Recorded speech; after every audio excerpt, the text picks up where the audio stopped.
It begins before you even realize it has begun, not with a thunderclap or a blinding light, but with something so small, so deceptively quiet, you might think you imagined it a whisper. This whisper does not come from the outside world.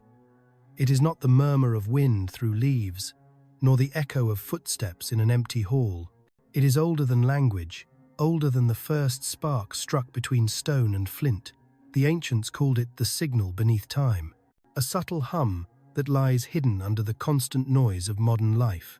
Those who feel it for the first time often mistake it for nothing, a flicker of awareness while washing dishes, a sudden stillness on a crowded train, the strange sensation that the air just thickened for half a second. But if you are here, hearing these words, it means that whisper has already brushed against your inner ear. It means the alchemy has already begun inside you. Legends tell us this whisper was the first teacher. In Egypt, temple scribes wrote of Merkar Se, the tone of the soul's first step. In India, Vedic mystics spoke of Nada Bindu, the sound that is not a sound, a vibration heard only in the deepest meditative states. The Tibetans knew it as the Gyalwa Rangdrol, the self-liberating tone. Each tradition points to the same truth. The whisper is a signal from your own being that the transformation door has unlocked. But just because it has unlocked does not mean you will step through. You see, the whisper is both an invitation and a test. Most ignore it. They drown it in busyness, in scrolling, in noise. They think, I don't have time for this. But those who pause even for a moment discover something terrifying and beautiful. Once you truly hear it, you cannot unhear it. I still remember the first time I heard mine. It was late. The city outside my window was a mess of sirens and neon light. But underneath the chaos, I heard a single, steady tone, not in my ears, in my bones. It was like finding a thread in a dark room and instinctively knowing, this is the thread that will lead me out. Here is how you find yours, how you make the whisper rise from background haze to undeniable clarity. 1. Sit alone in stillness. No music, no screens, no voices. Close your eyes. 2. Breathe slowly. 7 deep, deliberate breaths, in and out, as if your ribs were doors you are gently opening. 3. Listen beyond the obvious. You are not listening for the fridge, the traffic, or your own breath. You are listening beneath those. 4. When you catch something faint, do not chase it. Let it grow toward you. If you do this with sincerity, you will feel a shift, not just in sound, but in pressure, in the space around you. The ancient teachers said that this whisper is the alchemist's signal, the molecules in your body rearranging, preparing for the next stage. But be warned, once you hear it clearly, your life will start to change in ways you cannot predict. Old habits may fall away. Certain relationships may begin to feel foreign. You may wake up with the inexplicable urge to change your daily patterns. This is not coincidence. This is your inner field realigning to the hidden geometry of your own becoming. Some call this uncomfortable. Others call it liberation. You will call it what it truly is, the first undeniable proof that the ancient science of transformation is alive inside you. If you have already felt this whisper even faintly, write in the comments. The journey has begun. End of poll. By doing so, you anchor your experience into the shared resonance of everyone who has heard it too. Every living thing on earth moves to the rhythm of the sun whether we acknowledge it or not. Our sleep, our growth, our very heartbeat are drawn to its gravitational music.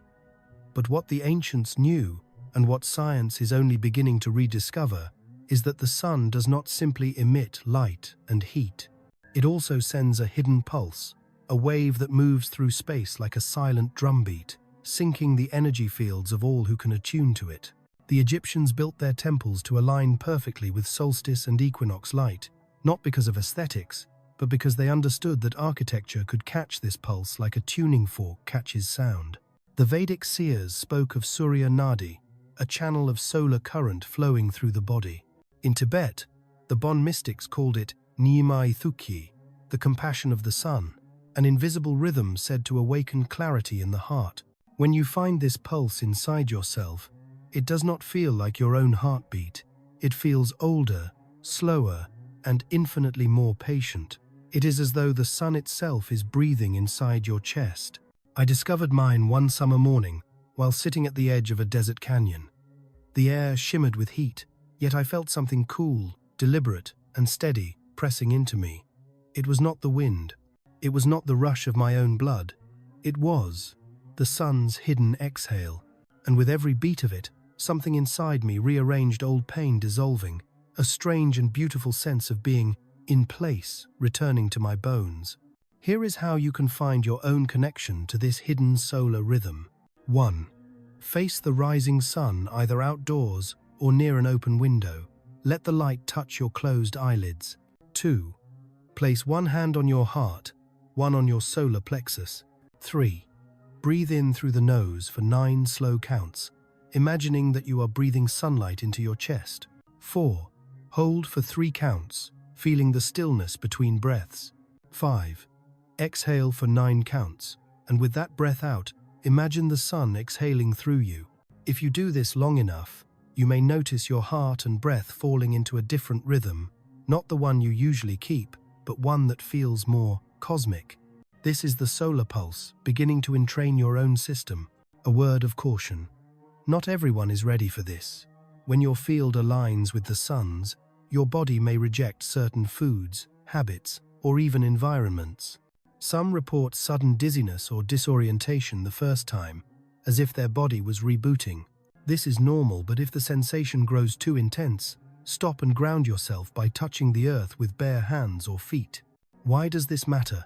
Because once you align with the hidden sun, you become a conductor of its frequency. Your presence changes the space you walk into. Your voice carries more resonance. Your decisions feel less like guesses and more like inevitabilities. The old alchemists said, "One who carries the sun inside never loses their way, even in the darkest chamber." End of 2. This is not poetry. This is a field effect, and once awakened, it will never entirely fade. If you have felt this pulse, if even for a moment you have sensed something older than yourself breathing within, write in the comments, "I carry the sun."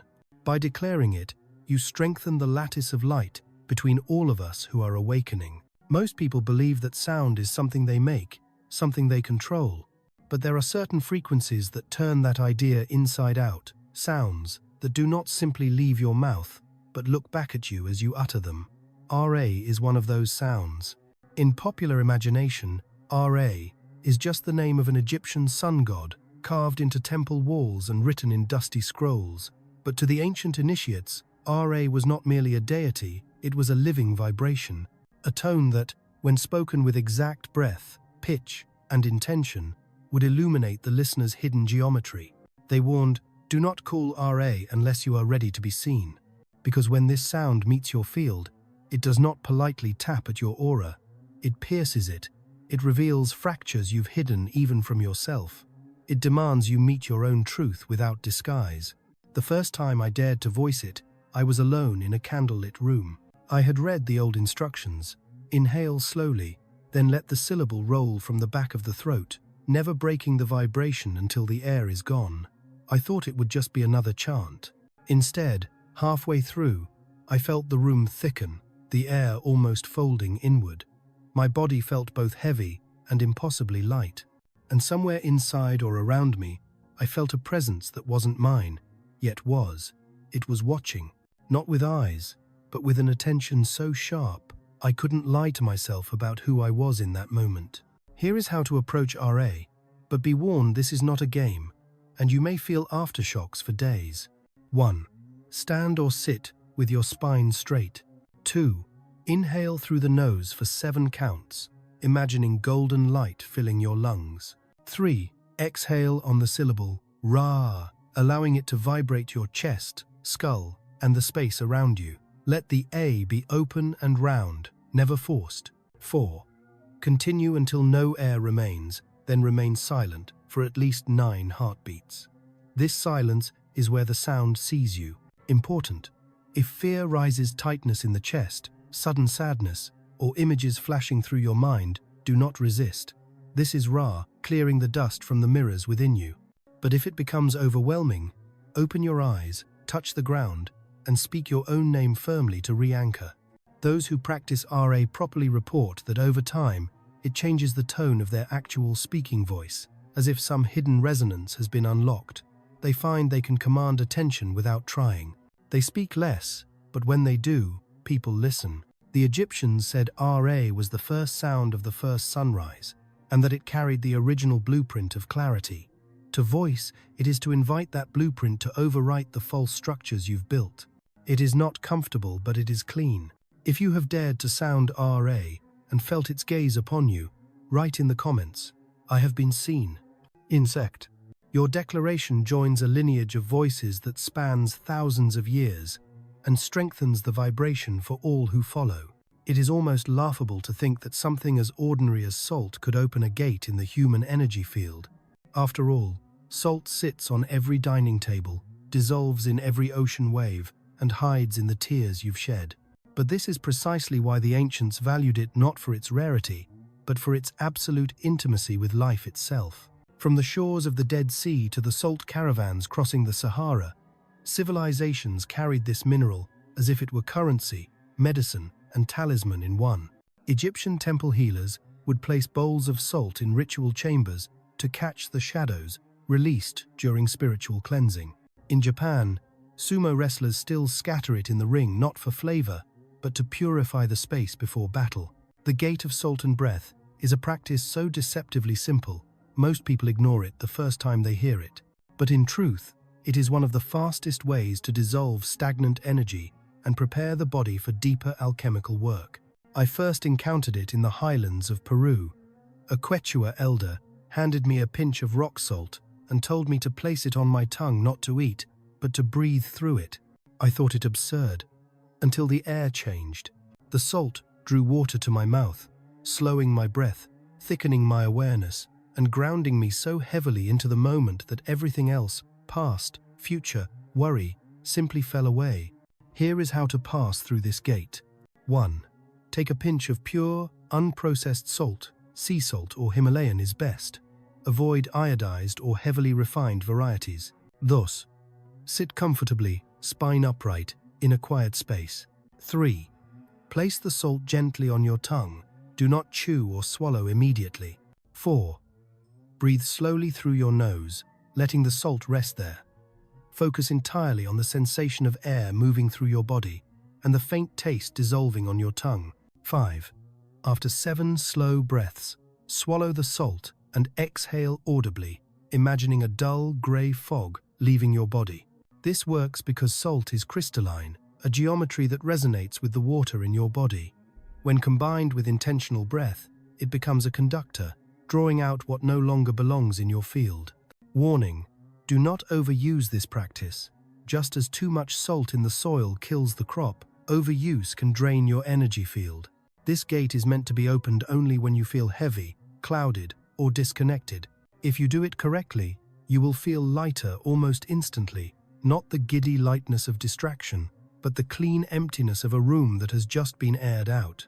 In that moment, your body becomes a vessel again, ready to hold the higher vibrations without distortion. The ancients said, "Salt and breath open the mouth of the soul." Once the mouth opens, you can speak to your own spirit, and it will answer.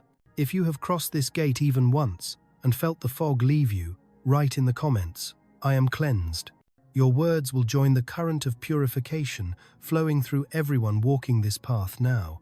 There are nights when darkness does not hide, it watches.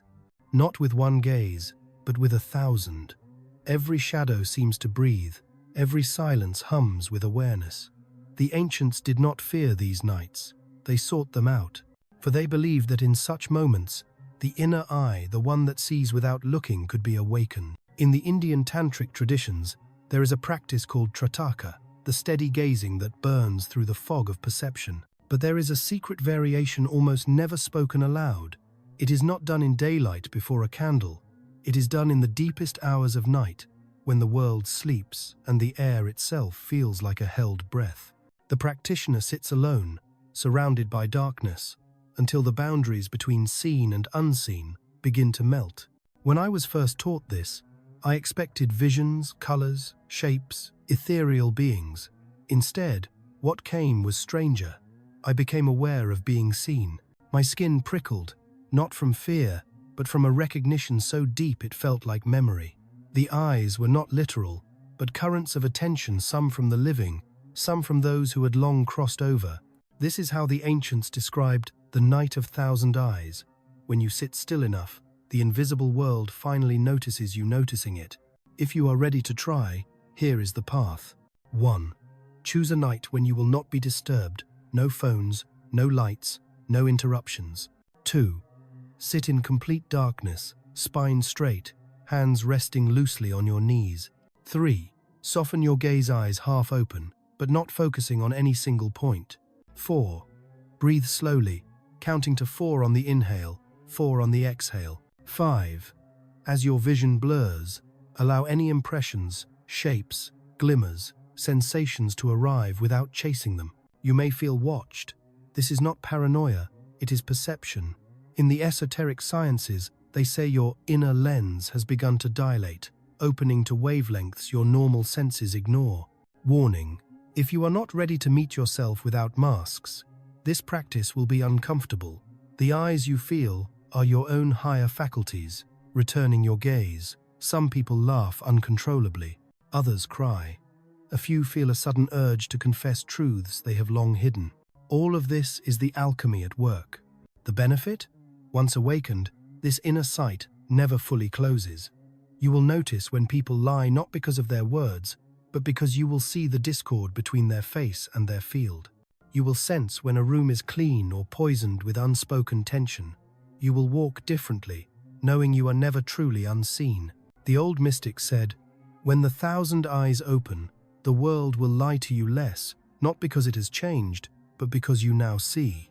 If you have felt that gaze in the dark, if you have sat until the unseen became undeniable, write in the comments, "The eyes are open." By saying it, you affirm to the field that you are no longer willing to be blind. There are silences that soothe, and there are silences that strip you bare. The chamber of stone silence belongs to the latter. Imagine stepping into a place where the walls have listened for 1,000 years, where the air is so still it feels heavy in your lungs, where every thought you've ever avoided has nowhere left to run. The ancient builders knew such chambers were not for the unready. They were mirrors without glass, amplifiers without sound. In the Egyptian temples of Dendera, there are rooms buried so deep inside the stone that no outside noise can penetrate. Tibetan monasteries hide similar cells, carved into cliffs, their entrances disguised as mere shadows. In these spaces, sound does not travel the way it should. You speak, and your voice dies instantly, swallowed by the weight of the stone. I first experienced this in the ruins of a forgotten monastery in the Balkans. The guide told me to step inside and close the door. Within seconds, my heartbeat sounded like a drum in my skull. My breath became thunder, and then, without warning, even that internal noise stopped. It was not quiet, it was the absence of all movement. It was like standing outside of time. The purpose of the chamber of stone silence is not to relax you. It is to confront you with what remains when every distraction is stripped away. And here lies the danger. If you enter with a restless mind, it will turn on you. Your own thoughts will grow loud and merciless.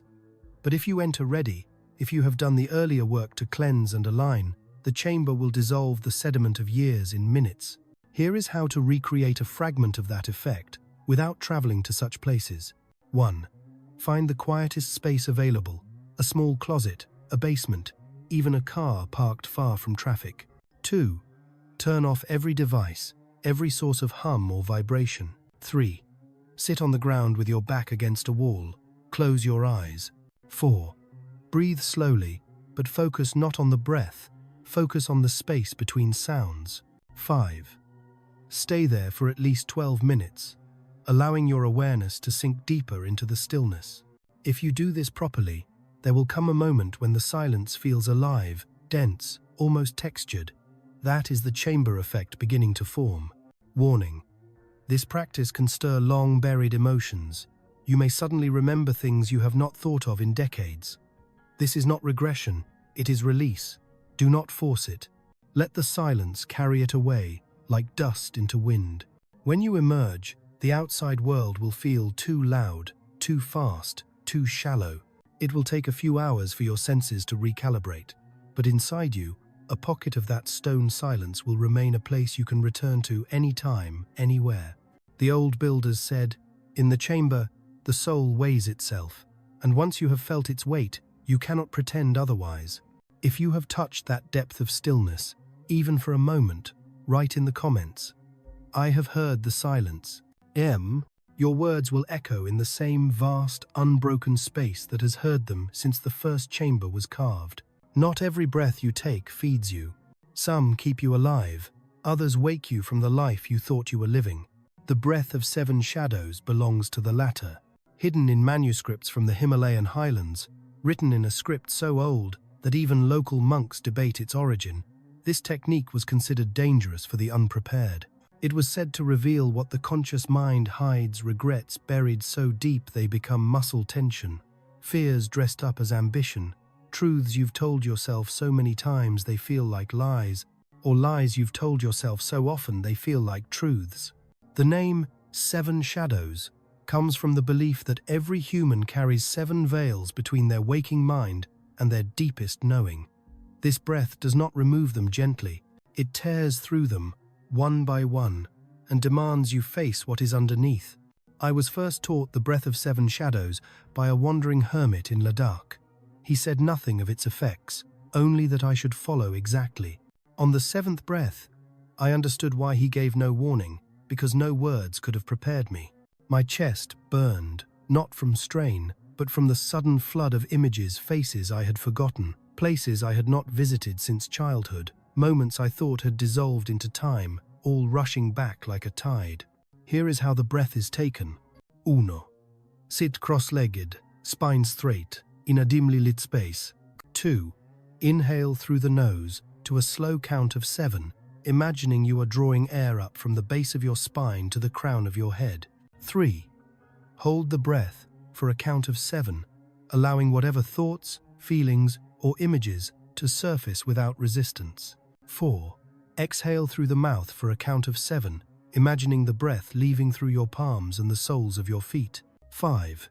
Repeat exactly 7 times, no more, no less.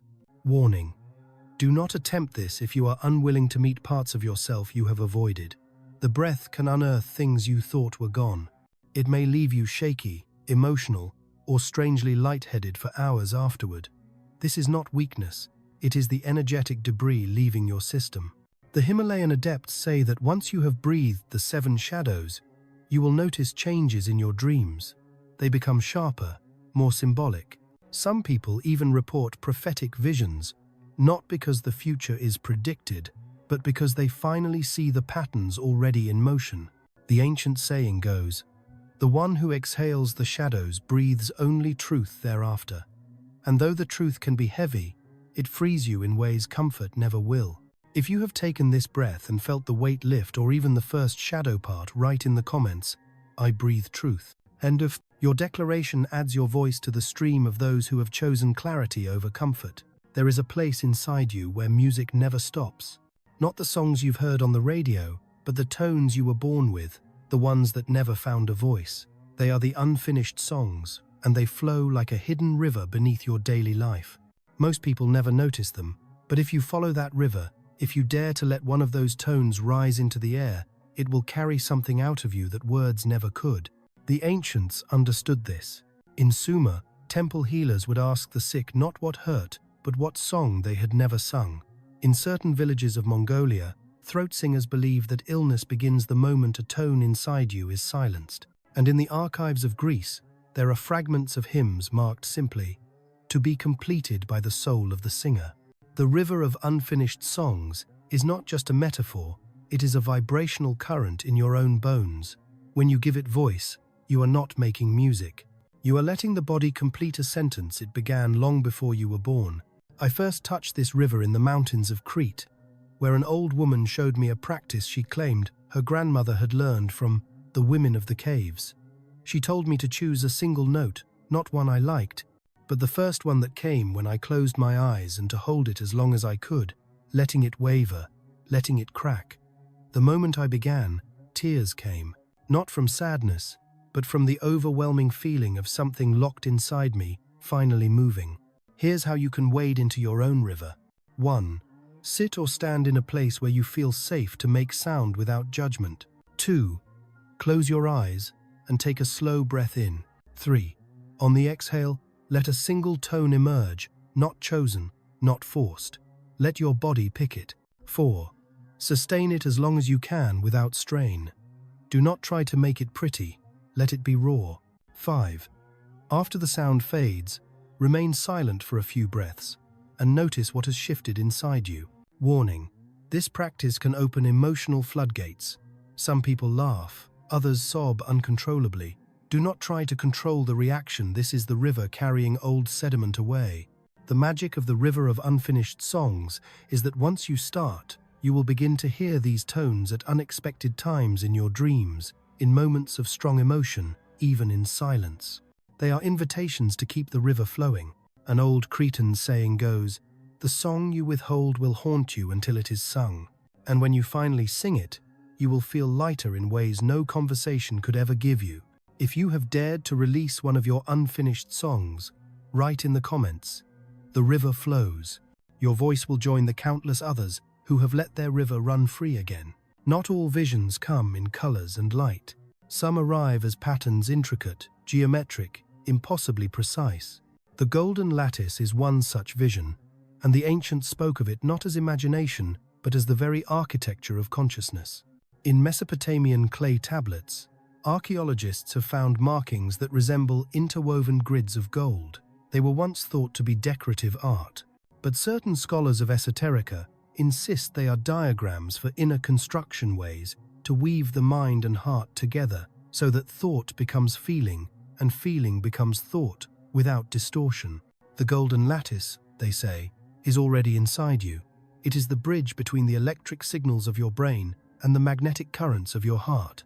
When it is tangled or broken, you feel scattered, unsure, divided. But when it is repaired, when each strand hums in harmony, you move through life as if the path is building itself beneath your feet.